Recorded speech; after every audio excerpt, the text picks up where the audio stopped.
Hi, it's Jason Sacamano, and I just wanted to talk to you guys about Algebra 2 Honors slash Trig. Um, and if you're watching this, you're probably going to start with that class this upcoming year. And I just wanted to give you some tips because I've been teaching students in that class for about 20 years now, and I just want to tell you about how the class starts and how it moves on. So first thing is you've had a summer packet. Let us know if you can't find that summer packet because it's due the first day of class. So you want to make sure that you've started that or finishing it soon and you're ready to turn that in on the first day. Um, More important than that is that you're ready for the summer packet quiz, or I should say equally important. Usually the third day, maybe the fourth day of school, there's going to be a quiz on the summer packet. And the quiz has always been graded pass fail. And a 75% is typically the cutoff. So if you get above 75%, they give you 100 on it. And if you get below 75%, that's considered a fail. And usually the conversation is if you get below a 75%, is this class might not be the class for you this year. You need to build up your foundation, and usually it's recommended you go to Algebra 1. So Algebra 1 is really where you build the skills that you need for Algebra 2. So they won't make you retake geometry, but they'll make you retake Algebra 1 is generally the plan. And then you can take Algebra 2 the following year. So you don't have to retake geometry. You don't have to start way back at the starting gate, but you do have to go back a year in math, rebuild those Algebra 1 skills, and then take Algebra 2 the following year. So as a result, you want to do well on that summer packet quiz if your goal is to stay in this class and stay on the track that you're on, that will go into pre-calc next year and then calc the year after. So if you want to stay in this class, it's really important that you do well on that quiz, which is going to be very early on, like maybe the third day of school. So make sure you're ready for it. At Sacramento Academics, we have practice quizzes for that, and we can prepare you for that quiz if you're at all worried about it. The next thing is I always like to tell students that the format of the class compared to Geometry H is a little bit different.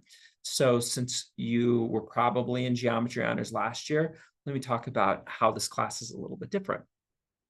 Geometry Honors usually have small quizzes, then you have a big test at the end of the chapter, and the test is often 2 days and worth a lot more points. In this class, you just usually have like medium size quizzes. They'll sometimes call, like, some teachers have called them quests. They're between a quiz and a test. And it's going to be about every week, maybe a week, week and a half. And it'll just cover the most recent material you've been studying. And the homework is very representative of what's going to be on that quiz. So the material in Algebra 2 is tough, but it's very routine in the sense it's a very methodical class. It's very step-by-step. It's very high-level material, but it's very understandable and sequential if you put in the hard work. So students who are willing to do the work and keep up can usually do well in this class.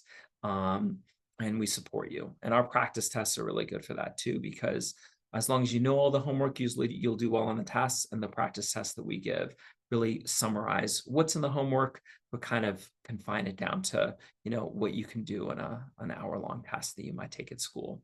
So that's how we prepare you. In terms of the first chapter, they call it chapter P, a preliminary chapter.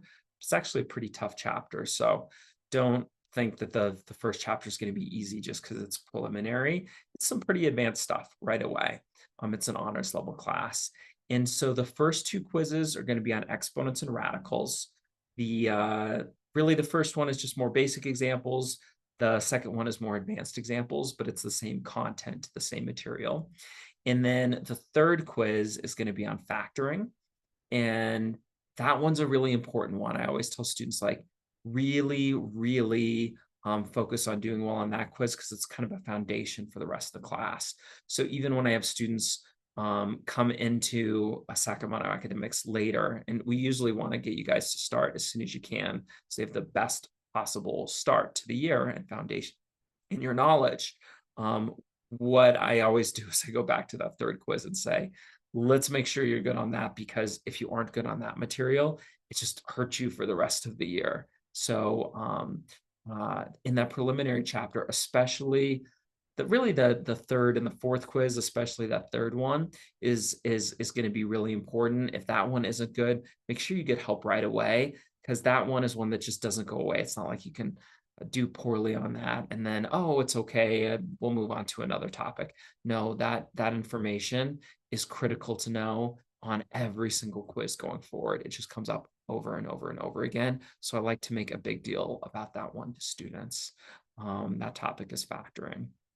Um, those are the big things I usually tell students just to look out for at the very beginning of the year. But it's an ongoing conversation, and I love coaching kids through this class all year long. So I hope to see you. I hope you had a great summer. And yeah, good luck starting out the school year, and good luck with your new math class. Bye.